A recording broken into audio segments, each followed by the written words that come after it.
오늘날 기독교인은 많지만 그들을 보고 세상이 아무런 감동도 받지 못하고 또 교회가 많지만 세상에 어떤 영향도 주지 못하는 이유는 그리스도인답지 않은 종교인들이 교회에 가득하기 때문입니다. 그들은 하나님을 믿는다고 말하고 지금도 하나님께 예배를 드린다고 하지만 사실은 단지 자기네들이 좋아하는 목사님의 설교를 듣고 자기 취향에 맞는 교회에 종교 활동을 하는 것일 수도 있습니다. 분명한 것은 하나님의 영광을 보지 못한 사람들은 참 예배자가 될 수 없다는 사실입니다. 그러면은 어떻게 해야 우리는 하나님의 영광을 경험한 사람이 될 수 있을까요? 오늘 본문 시편 66편은 하나님의 영광을 경험한 사람들이 우리가 예배하는 하나님은 어떤 분인가를 가르쳐 줍니다. 시편은 이처럼 하나님과 우리와의 깊은 관계를 통해 참된 예배가 가능하며 하나님을 바로 알 수 있음을 보여주고 있습니다.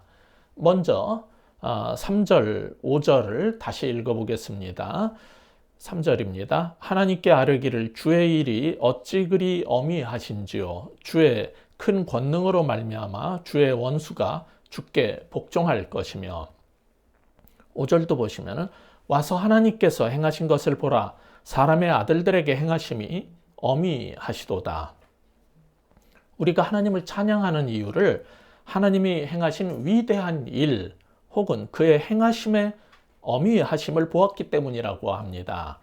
하나님 백성을 짓밟고 노예로 삼았던 원수들을 복종케 한다. 이렇게 되어 있는데 복종케 한다. 즉 하나님 앞에 무릎 꿇게 한 그 큰 권능과 주의 행적을 본 사람들은 하나님 백성이나 적군들이나 할 것 없이 모두 하나님을 찬양하지 않을 수가 없습니다.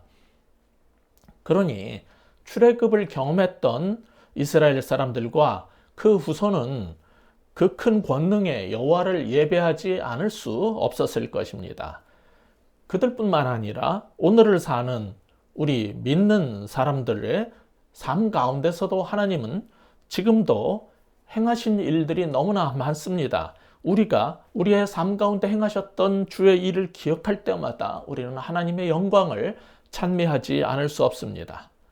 저는 미국 유학을 처음에 떠나기 전에 우리 부모님도 먹고 사실 수 있는 길을 마련하느라 고속터미널에 상가 분양을 받았다가 사기를 당해서 정말 힘든 시간을 겪었습니다. 그러자 하나님은 자신의 방법으로 부모님과 동생들이 살 길을 열어주셔서 안심하고 떠날 수 있었지요. 그 외에도 제 인생의 많은 여정 중 그 기로마다 하나님께서 행하셨던 수많은 일들이 전부 우리 주님의 그 영광을 드러내 보여준 멋진 사건임을 저는 잘 알고 있습니다.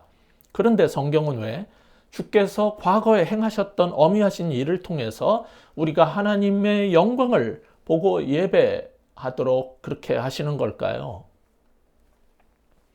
죄로 물든 우리는 영광스러운 하나님을 직접 볼 수 없기 때문입니다. 그래서 주님은 그가 하신 일을 통해 그의 영광을 간접적으로 보게 하셨습니다. 그러니까 우리가 바라는 것은 믿는 우리뿐만 아니라 믿지 않는 모든 열방들이, 모든 족속의 모든 사람들이 와서 하나님의 행하신 그 놀라운 일들, 어미하심을 보고 영광 돌리는 일입니다. 시편 90편 16절도 보시면 주께서 행하신 일을 주의 종들에게 나타내시며 주의 영광을 그의 자손에게 나타내소서라는 말씀이 있는데 그 말씀처럼 그가 행하신 일을 통해서 주의 영광을 그 자손들에게 다 나타내 보여주시기를 우리는 간구하는 겁니다. 이보다 먼저 저는 여러분이 모두 하나님께서 우리를 구원하시고 신앙생활 속에서 위기마다 하나님의 도우심으로 기적적으로 이겨낸 경험이 다 있기를 바랍니다. 그때 그 놀라운 경험을 하나님과 나만의 사적인 비밀로 남겨두면 안 됩니다. 그 일을 주변에 간증하면서 하나님의 영광을 드러내야 하는 겁니다. 하나님은 이런 능력의 하나님이다. 전능하신 분이고 그 일을 다 보라고 하면서 나는 그때 하나님의 영광을 보았노라 하고 힘있게 말할 수 있어야 돼요. 그러면서 당신도 내가 만난 이 영광의 하나님을 믿어라. 이렇게 간증할 수 있어야 될 겁니다. 근데 그러려면 우리가 모두 하나님의 일을 경험하고 그 가운데 하나님의 영광을 맛본 경험이 있어야 되는 거예요. 그 간증을 통해서 이사야 40장 5절 말씀처럼 하나님의 영광을 모두가 보게 되는 그날이 오게 되는 겁니다. 그때 사람들은 모두 하나님을 영광의 왕이시다, 하나님을 영광의 왕이라고 시편 24편 말씀처럼 칭송하게 될 겁니다. 오늘 본문이 우리에게 주고자 하는 교훈은 그래서 이겁니다. 첫째, 그분이 하신 일 속에서 하나님의 영광을 보라는 겁니다. 그분이 이미 우리의 주변에서 하신 일 가운데서, 그분이 이미 구원하신 일 가운데서, 그분이 하신 일 가운데서 하나님의 영광을 보는 저와 여러분 모두가 되길 바랍니다. 하나님께서 이미 우리의 지난 삶 가운데에서 하신 일 속에서 당신의 영광을 보여주셨어요. 다시 말해서 그것은 과거에 행하신 일을 통해서 우리가 하나님의 영광을 본다는 겁니다. 그렇다면 하나님은 과거에만 일하시고 오늘 우리의 삶 속에서는 더 이상 역사하지 않으시는 걸까요? 하나님은 성경 속의 신이고 과거에만 존재했던 그리스 신화 속에 있는 신 같은 그런 존재입니까? 그렇지 않습니다. 오늘 본문 7절 상반부를 보시면 이렇게 되어 있습니다. 그가 그의 능력으로 영원히 다스리시며 그의 눈으로 나라들을 살피시나니, 이 말씀처럼 주님은 영원히, 그러니까 지금도, 과거뿐 아니라 지금도 능력으로 다스리고 계시고 온 세상을 살피신다는 겁니다. 그걸 알기 위해서 멀리 갈 것도 없어요. 우리 주변만 봐도 그렇습니다. 우리 한국 사람들은 수십 년간 북한의 수많은 위협 속에서 살아왔어요. 너무 오래전 얘기이기 때문에 젊은 사람들은 잘 모르겠지만은 1.1 사태라는 것이 있었습니다. 대통령의 목을 따겠다고 청와대 뒷산으로 내려온 김신조 등 무장공비 사건이 있었고, 툭하면 신문 일면에 보면은 동해안에 간첩선이 출몰했다, 잠수정이 왔다, 이런 게 맨날 나왔어요. 게다가 푸에블로호 미국 배를 납포한 사건, 또 판문점에서 미루나무 가지치기를 하던 미군을 30여 명의 북한군이 에워싸고 도끼로 그 머리를 찍어서 죽인 만행도 있었습니다. 이런 일련의 사태 때문에 미국은 항공모함과 폭격기를 원산 앞바다까지 보내서 일촉즉발의 전쟁 위기가 여러 번 있었어요. 근래에 들어서 여러분도 기억하시는 일 가운데는 연평도 포격 사건이 있었고, 북한의 장거리 미사일 그리고 핵무기 개발 사건, 이런 것 때문에 호전적인 보수 정권과 미국의 매파들은 북한을 치려는 움직임을 여러 번 보였습니다. 그런 위기를 우리는 사실 여러 번 넘긴 겁니다. 가까이는 4년 전에 문 대통령 취임 직후에도 계속 반복되는 핵실험으로 인해서 그런 긴장이 극에 달했었어요. 어떤 사람들은 이런 수도 없는 긴장 속에서 이렇게 70년을 이상을 지내다가 보니까 미국에 사는 우리 교민들은 한국 걱정이다, 전쟁 위기가 너무 심하다, 이런 걱정을 여러 번 했는데 정작 우리나라 사람들은 너무 적응이 잘 돼가지고 심지어 연평도 포격 사건이 있는데도 그냥 똑같이 잘 지내요. 이거 보면 정말 우리나라 사람들은 이제 그런 걸 위기로 여기지도 않아요. 하도 북한이 어쩌고 저쩌고 하는 거 계속 빨강색 공작을 하도 정치인들이 해대가지고, 그리고 뉴스에서 하도 떠들어대서 이제는 거의 무감각하게 넘겼지만은 사실 수많은 위기가 우리나라에 있었던 거예요. 근데 우리가 무슨 강력한 힘이 있었던 것도 아니고 역대 정권들이, 대통령들이 너무너무 정치를 잘해서 그런 것도 아닌데 우리나라가 이렇게 잘 지내온 거는 뭐 때문일까요? 천만 한국교회 교인들이 있던 시절이 있죠. 그 한국교회 끊이지 않는 이 땅에 평화를 주옵소서라는 기도에 하나님께서 응답하신 것이고, 주님이 그 굳센 오른팔로 우리나라를 붙잡아주고 계셨기 때문이라고 저는 생각합니다. 남북 관계뿐 아니에요. 미국, 중국, 일본과의 긴장도 있었어요. 그 가운데도 우리나라를 붙잡아 주신 하나님의 손길을 기도하는 사람들이라면 다 알 겁니다. 그래서 사드 사태로 말미암아 미국으로 인해서 야기된 그 일로 중국과 우리나라가 분쟁을 했고 우리나라가 경제적으로 엄청난 고통을 겪었어요. 얼마 전엔 일본이 반도체 소재 수출 금지로 인해 가지고 또 경제적으로 위기가 왔었어요. 이런 속에서 반정부 집단들은 지속적으로 비난을 해왔지만은 우리나라의 무역 수지는 지금 몇 년째 역대 최고치를 경신하고 있습니다. 더군다나 이제 BTS로 대표되는 K-팝, 그런 팝 종류뿐이 아니에요. 전 세계 최고의 클래식 음악 경연, 콩쿨 같은데 한국 사람들이 계속 휩쓸고 있어요. 영화도 기생충으로 인해서 전 세계 한국 영화 위상이 엄청나게 올라갔고, 요즘에는 뭐 오징어 게임 같은 그런 드라마를 통해서 전 세계 70개국 이상에서 한국 컨텐츠가 1위를 하고 있어요.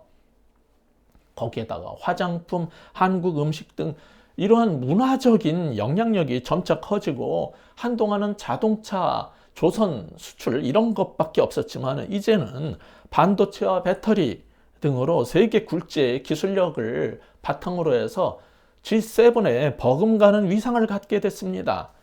이런 모든 위기 속에서도 우리나라가 이렇게 세계적으로 부상한 주목받는 나라가 된 데에는 한 세기 동안 부흥했던 한국교회의 그 계속되는 기도, 그리고 우리 그리스도인들의 선교적 사명에 열정이 있었기 때문에 하나님께서 우리를 다스리시고 붙잡아 주셨기 때문이라고 저는 확신합니다. 지금도 우리나라와 주변 국가들을 하나님은 다스리고 계시고 감찰해 보시는데 그 손길을 볼 수 있어야 돼요. 그 권능의 손길 가운데 스며 있는 하나님의 영광을 모두가 보고 감사할 수 있어야 하는 겁니다. 그런데 이런 하나님의 다스림 속에 나타나 있는 하나님의 영광을 조롱하고 그의 다스리심을 거역하는 자들이 있어요. 그들에게 성경은 뭐라고 말하고 있습니까? 7절 후반부 보세요. 그가 그의 능력으로 영원히 다스리시며 그의 눈으로 나라들을 살피시나니, 그 다음에 보시면은 거역하는 자들은 교만하지 말지어다 셀라, 이렇게 되어 있습니다. 우리는 자신의 힘과 생각으로 살면서 하나님을 거역하고 교만해서는 안 된다고 성경은 엄중히 경고하고 있는 겁니다. 분명히 알아야 할 것은 하나님은 수천 년 전 성경 시대에만 역사하신 분이 아니라 이 7절 말씀처럼 지금도 영원히 다스리고 계시다는 사실입니다. 하나님은 지금도 그 다스리심 속에서 자신의 영광의 손길을 보여주고 계신 거예요. 그 사실을 보는 성도들이 다 되시기 바랍니다. 그래서 본문의 두 번째 교훈은 이겁니다. 그분의 다스리심 가운데 하나님의 영광을 보자는 겁니다. 첫 번째 뭐였습니까? 과거에 그가 행하셨던 일 속에서 하나님의 영광을 보는 성도들이 돼야 됩니다. 두 번째, 지금도 다스리고 계시는 그 손길 속에서 하나님의 영광을 보는 우리 모두가 됐으면 좋겠습니다. 그러니까 일부 대선 후보들처럼 자신이 대권을 잡고 이 나라를 통치하지 않으면 나라가 망할 것 같고 세상이 다 망조가 될 것처럼 말하는 것은 정말 크나큰 착각이라는 걸 우리는 알아야 됩니다. 어떤 사람이 대통령이 돼도 기도하는 사람이 있고 이 나라를, 이 교회를 하나님께서 쓰시기로 작정하시면은 하나님께서 우리를 붙잡아 주시고 그의 영광을 보여주실 거라는 사실을 우리는 믿어야 할 것입니다. 이처럼 과거뿐 아니라 지금 또 다스리고 계시는데 그 가운데 나타난 하나님의 영광을 우리는 봐야 합니다. 그렇지만은 하나님께서 행하시는 어떤 일들을 통해서, 그가 역사하시는 어떤 일들을 통해서만 하나님의 영광을 볼 수 있는 것은 아닙니다. 하나님의 영을 받은 사람들은 하나님께서 창조하신 이 피조 세상을 가만히 들여다보기만 해도 그 가운데 새겨진 하나님의 영광을 볼 수 있습니다. 지금은 코로나 때문에 여행을 못 가지만은 그 전에 자유롭게 여행을 다닐 수 있을 때는 멋진 산이나 바다에 가면 사람들이 막 감탄을 하다가 불신자들조차 조물주의 능력이 정말 대단한 것 같아, 이런 찬사를 바라는 걸 제가 적지 않게 들었어요. 뭐 꼭 히말라야 에베레스트 정상에 올라간다든지 장각에 뭐 이런 엄청난 곳에 가야만 느끼는 게 아니에요. 우리나라에 덕유산이나 지리산에 가시면은 굽이굽이 산들이 이어지는 모습을 볼 때도 그러고요. 남해안에 가서 바닷가 언덕에서 다도해 섬들이 쫙 펼쳐져 있는 그런 광경을 볼 때도 사람들은 그런 찬탄을 합니다. 저는 가끔 가다가 이제 집 뒷베란다 거기에서 지는 석양과 노을빛이 너무너무 예쁠 때 그걸 보고 정말 하나님을 찬미하게 돼요. 우리 애도 요즘은 저를 따라서 그러면은 나가가지고 카메라를 들이대더라고요. 그걸 찍으면서 기억해 두고 싶어 합니다. 그전에는 새벽에 강원도에 수양에 가기 위해 가지고 새벽길에 나섰다가 양수리나 북한 강변을 지나가다 보면 물안개가 쫙 피어오릅니다.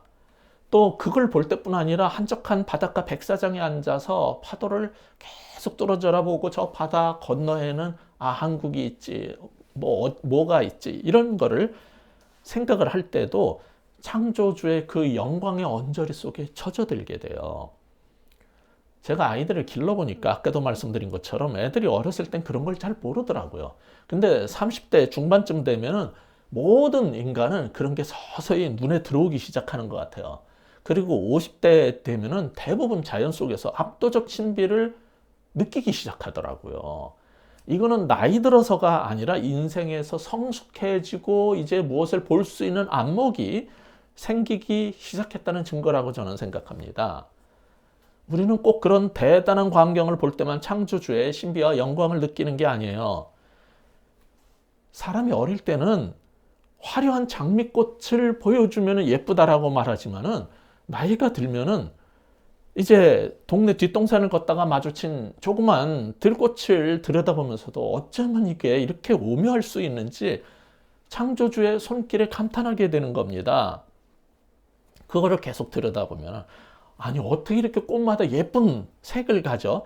아니 어떻게 꽃마다 이렇게 꽃잎이 다 모양이 다 제각각 다른지 그것도 너무 신기하고 조금 더 자세히 들여다보면 그 예쁜 꽃잎 사이에 수술 모양도 각기 다른데 그것도 예쁘고 거기에 맺혀있는 노란 꽃가루들도 너무 신비로워요. 그래서 우리는 커다란 해바라기를 볼 때만 예쁘다고 느끼는 게 아니라 조그만 들꽃을 볼 때도 예쁘다고 느끼고 근래 들어서는 수국을 보면 어떻게 그 한 송이 안에 그렇게 조그만 꽃들이 그렇게 한꺼번에 많이 모여 있는지 그런 것도 신비롭더라고요. 그런 신비 속에서 우리는 창조주의 오묘하심을 깨닫고 전율하는 겁니다. 저는 초등학교 저학년 때 산등성에 올라가가지고 이제 땀이 나면 누워가지고 풀밭에 누워서 하늘을 봤던 추억이 있어요. 주변에 봄바람이 산들산들 불 때 진달래의 투명한 그 분홍잎이 살랑살랑 흔들리는데 누워서 하늘을 보면 흰 구름이 바람을 타고 쫙 흘러가는 게 보여요. 그럼 하늘 모양이 계속적으로 달라집니다. 그걸 보면서도 어린 나이에도 너무 황홀하고 신비롭다고 느꼈던 기억이 아직도 생생해요. 밤에는 하늘을 쳐다보면 왜 이렇게 별이 많은지 잘 보이지도 않는 조그만 별을 계속 쳐다보면 그 별 속으로 빨려 들어가는 것 같은 신비한 경험을 또 합니다. 나중에 부모님을 졸라서 망원경을 사가지고 별들을 들여다보니까 그 빛 속에 노란 동그란 그 행성이 있는데 계속 들여다보면 내가 그 속으로 빨려 들어가고 날아 들어갈 것만 같은 그런 생각이 들어요. 여러분은 무엇을 보든 그런 자연 속에서 하나님의 영광을 보고 느낀 적이 있습니까?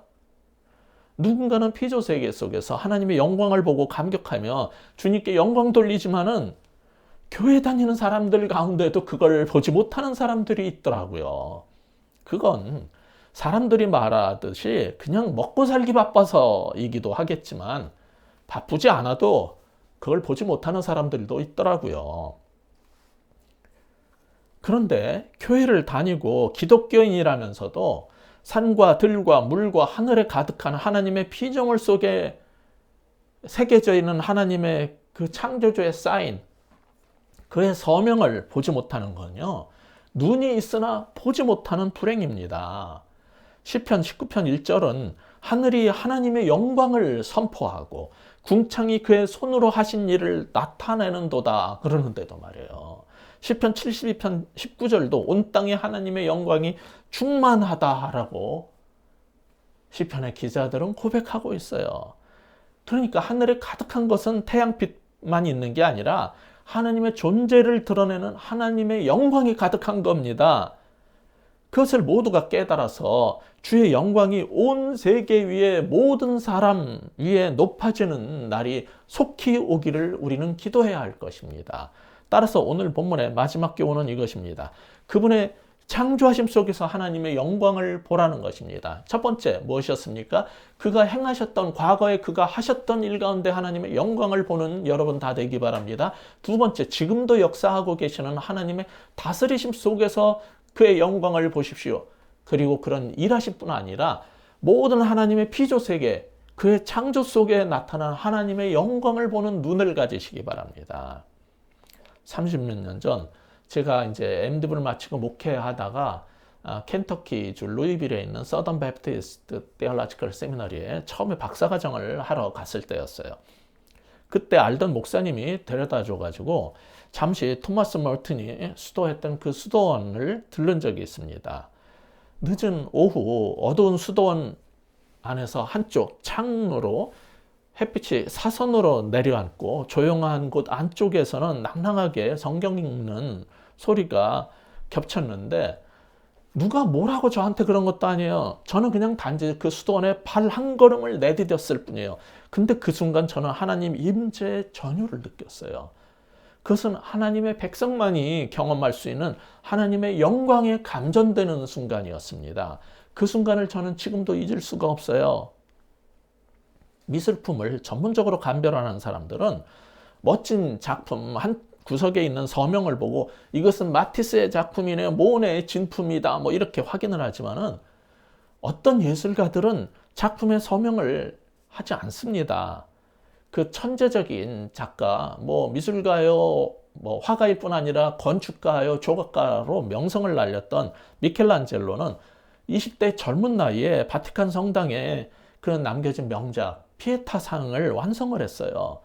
그 조각을 의뢰했던 사람은 거기에 서명을 원치 않았지만은 다 그걸 만들어 놓은 다음에 그걸 보고 너무나 정말 잘 만든 거예요. 자기가 봐도. 그래서 자기 이름을 날리고 싶은 그 욕망이 순간적으로 올라오자 밤을 틈타서 성모의 이 옷자락 가슴 쪽에 있는 그 띠에다가 자기 이름을 새겼어요.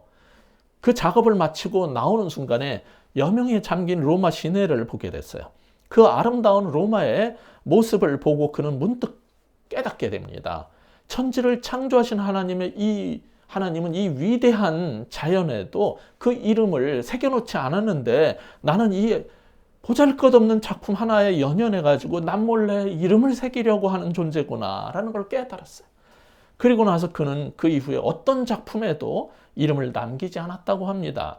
빈센트 반 고흐라는 화가, 천재 화가를 여러분 잘 아시죠? 그의 어떤 작품에는 뭐 팔기 위해서 처음부터 만들었다든지 완성도가 높아서 자기가 만족할 만할 때는 그냥 그 first name죠. 빈센트만 딱 적어놨어요. 그런데 모든 그림에 그는 서명하지 않았어요. 그림마다 다 서명한 게 아니에요. 이유가 뭐냐면 내 그림에는 사인이 필요 없다. 나중에 사람들은 반드시 나의 그림을 알아볼 것이다 라고 믿었거든요. 우리는 하나님께서 내 삶에서 기적을 베풀어야만 하나님의 영광을 볼 수 있다고 생각하는 것은 정말 초보적인 단계입니다. 미켈란젤로처럼 온 세상 만물에 가득한 하나님의 영광을 보고 그의 작품임을 알아볼 수 있어야 되는 겁니다. 반 고흐의 작품보다 더 멋지고 영광스러운 하나님의 창조세계를 보고 그의 영광을, 그것이 누구의 작품인지를 알아보는 여러분 다 되셨으면 좋겠어요. 하나님을 만난 사람이라면 남들이 보지 못하는 하나님의 영광을 보는 눈이 있는 겁니다. 세례 요한이 그렇게 힘든 삶을 살다가 갈 수 있었던 이유도, 스데반이 죽음도 두려워하지 않았던 이유도 그 사람들이 무슨 대단한 용기가 있었고 순교의 은사를 받았기 때문이 아닙니다.